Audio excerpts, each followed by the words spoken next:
All right, Shannon reads those book with my 17th book, and that's And Then There Were None, and Then There Were None by Agatha Christie. Hey everyone, it is Shannon. I'm continuing on the Those Books adventure and chatting about And Then There Were None. This makes the list for being number 50 or possibly 56, depending on my handwriting, on the Librarians' favorite 100 novels list. I'm actually surprised it's not on more lists. I don't know if different Agatha Christie novels are on other lists. She's such an icon in literature. It's kind of hard to imagine her not being all over all of these lists. So, if you're unfamiliar with the story, the premise is that 8 people are mysteriously invited to an island by an unknown person, and then it seems like it's just a social gathering, and then sort of it all turns into this creepy murder mystery kind of thing. So this one is definitely a mystery that's very different for me. I don't read a lot of mysteries, and so I'm not the best person to say whether or not it was a good mystery or not. But given that it's on lists, and I think it's probably one of her most famous novels, and she definitely I read the foreword. Do not read the foreword before, just so you know, the intro, at least the version I read, do not read it. It totally spoils it. Not the end, but it spoils more of the premise than I would like to lead on. But anyway, maybe it's one of those ones that's so famous that people just know sort of the premise of it. But I didn't. And then I'm like, of course. So anyway, that being said, it is a mystery. And this was it was a bit of a lark as a pick. And I picked and watched it in a very odd way. And I say watched it because there is a current TV miniseries 2-parter adaptation. And I ended up starting watching it, and I watched most of the first 2 hours, and then I fell asleep. And I was so mad I couldn't find it online, and they weren't. And I was just like, I wanted to watch the end of it before watching part two, and then I couldn't figure out a way to do that. So I decided not to watch part two and just read the book instead. So it was a really weird combination of reading and watching, and now I actually haven't seen the rest of it. And because I started reading it now, because I started reading it after I started watching it, I started to have in my head the actors. So that's kind of weird, and it's just all kind of weird. But it was helpful for me. That was actually helpful because it follows. To be honest, that's a pretty fair number of people to track in a very short book. So having some not only indicators, in the story of like this woman is uh, tutor, teacher, then but well, she was what else was she did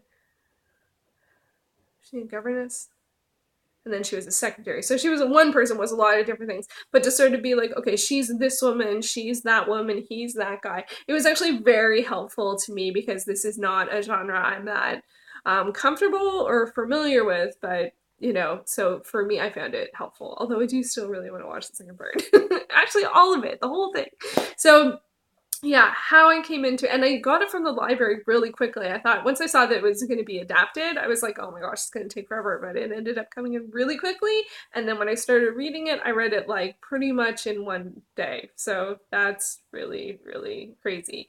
And even though I knew sort of what to expect from watching part of the miniseries, it actually was a little bit different than I was expecting, because it's a murder mystery. There's going to be murder and there's going to be mystery, and you're going to be looking for who done it, and those kinds of things, and following the trail and seeing, oh, does that, is that an open loop, or is that going to close, like this little inference here, or trying to logic out that, or where was this person when that happened, and so all of these little things that you try and do with mysteries. But what I found was it was a really nice combination of, like, it was really nice that there was sort of like enough left up in the air that you couldn't easily figure out what was happening, but enough for that when things fell into place that it made sense. And for me, that's perfect. That is the perfect kind of mystery, that I don't feel like I was just sort of like tricked at the end, but like that there were enough, I was gonna say birdseed,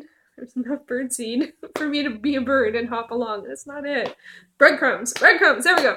There's enough breadcrumbs for me to feel like I was being pulled in the right direction, but not so much that I feel like I got a door slammed in my face when it was actually the big reveal. So that was pretty sweet. That's, and she's, a queen of the mystery. So this is the first I've read of her work, and this one's from 1943. And I did go back and reread the very brief introduction, which again, read at the end, and did really appreciate it. Just getting to hear people talk about their works. I do like that, but I like to do it after I've read the work.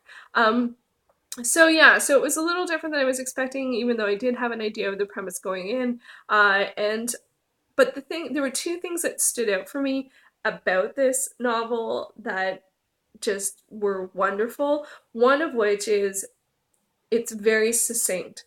Like she can have a section of a chapter that's like 3 paragraphs and it's only 4 lines and it tells you all you need to know. I think like right now we're in a time where we get so many books that are long and long and long, and it's not all like there's this sort of like, descriptive books that are long because they're descriptive, and then there's just ones that are long. And like sometimes I'm like, you can be more frugal, you can be more economic, you do not have to say so much. I know it's style and choice and all that kind of stuff, but I just feel like there's so many books that are just really, really, really long. It's like, couldn't you have said that in a shorter, more economical way? Like, especially with mystery, leave some of it out, leave lots of it out. So that I really appreciated. It also, I'll admit, made it faster to read.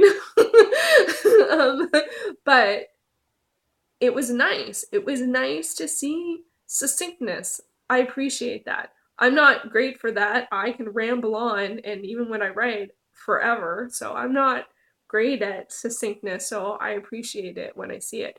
And the other thing that I really appreciated was that it was really about people. It was about character. It was about things that happen to people and the effect of that.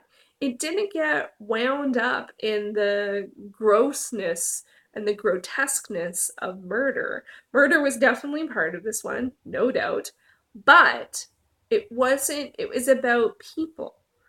And I think that was really nice. And for me, again, like I think it's more, I don't read a lot of mystery, but I do watch, you know, some TV that has mystery elements, but a lot of anything that's procedural, I tend to shy away from because it's so wrapped up in the grossness of of what happened, and I'm just like, bleh, I'm just not interested in that. Like, just because we can go into that much detail doesn't mean that we should, and I'm more interested in the people, in what happened to them, and why they would do what they would do. And with a cast, this really does feel like it could be a play, like with a cast of characters that's this large, there are a lot of people with a lot of different motivations.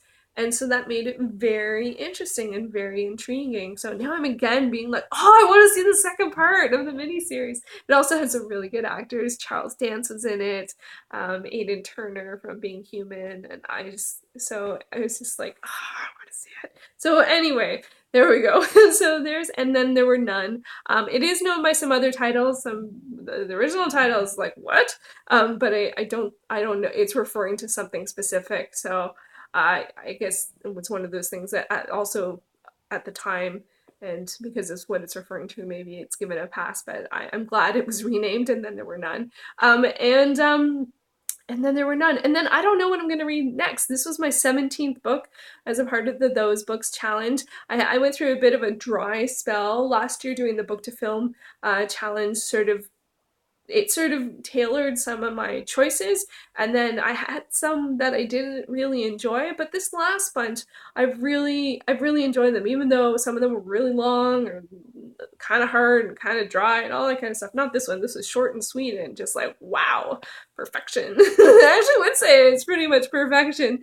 I don't think how I read it was perfect. I think it's probably better to just read the book, not like watch half of a mini-series and then read it, but it worked for me. But I don't know what I'm going to be reading next, so yeah, open to recommendations. If you had a look at my crazy long 400 title list, what will be 18th? Oh my god. The goal is not to read them all. The goal is to enjoy and expand my reading horizons and increase my reading comprehension, and I think I've done that, so I think I'm doing pretty good. So, all right, thanks so much for watching.